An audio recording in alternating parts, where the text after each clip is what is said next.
Today I've been asked to demonstrate how I make loops on single-ended synthetic dreadlocks.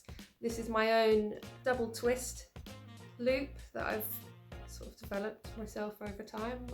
So yeah, let me show you how I make that.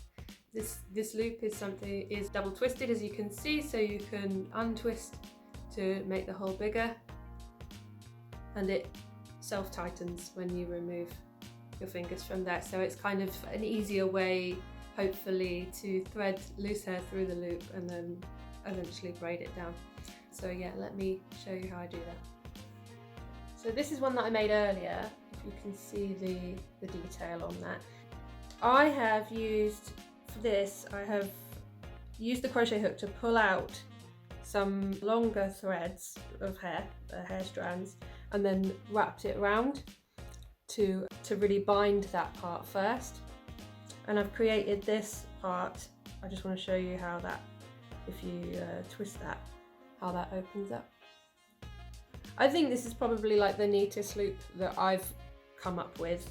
Other people's look completely different, but it keeps it neater and slimmer, less bulky, and yeah, I'm going to show you how I make that. So I've just found a piece of Kanekalon in a darker colour so you can actually see what I'm doing. I'm just going to, the way that I start is by making the loop, and often I will make all my loops first. So I would probably make like 10 or 20 or 30, however many I need of these loops first, and then I will start making the threads themselves. That's just how I prefer to do it. So I'm taking the top of my section here, and I'm going to twist it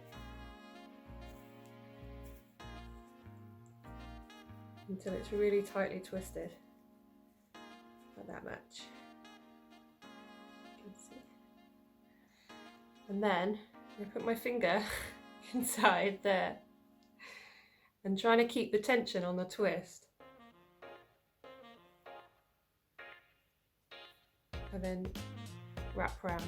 So that's what I've got there. Okay.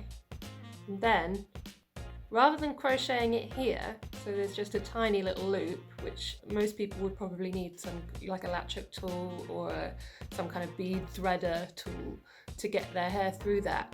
If I crochet it here, then I'm giving the client all like room to literally poke their fingers in to open this loop up when it comes to installing, so they can use all of that space. Okay, so I'm gonna pinch it here with these two fingers, and then I'm going to use my crochet hook, which is my 0.6. I'm gonna pull out a few strands of the hair, like this. And then the way I like to do it is to, I'll show you what I'm doing. Wrap that round a few times to try and secure that twist.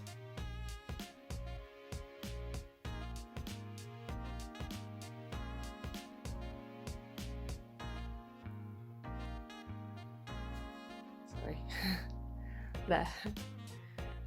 Hopefully you can see that there's a little wrap going around here. And then I'm going to use my crochet hook to secure that.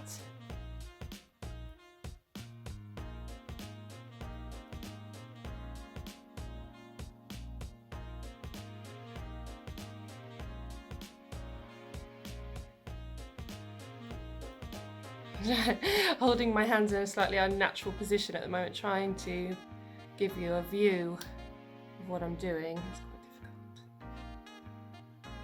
Quite liking how this purple hair is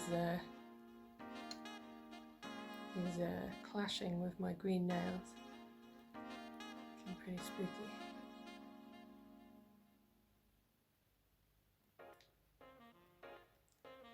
And really, the tighter you can secure that wrap, the better your loop is going to keep its shape at the end.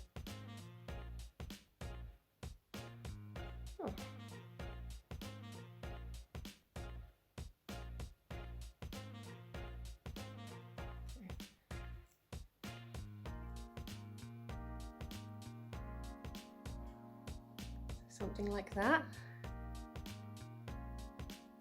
If it's gone a little bit rough around the edges, you can also put your hook in and pull it, and that tends to neaten it up a little bit.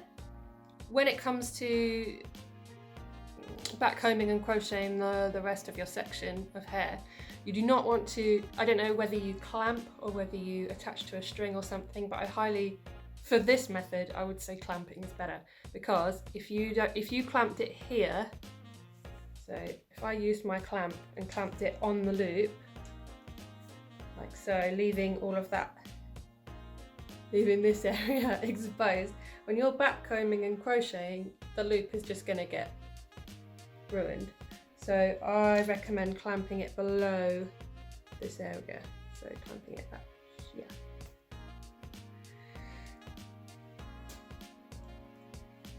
And then anything I do to this, any backcombing or teasing or pulling or crocheting is not going to affect this loop, and that's going to stay in shape really nicely.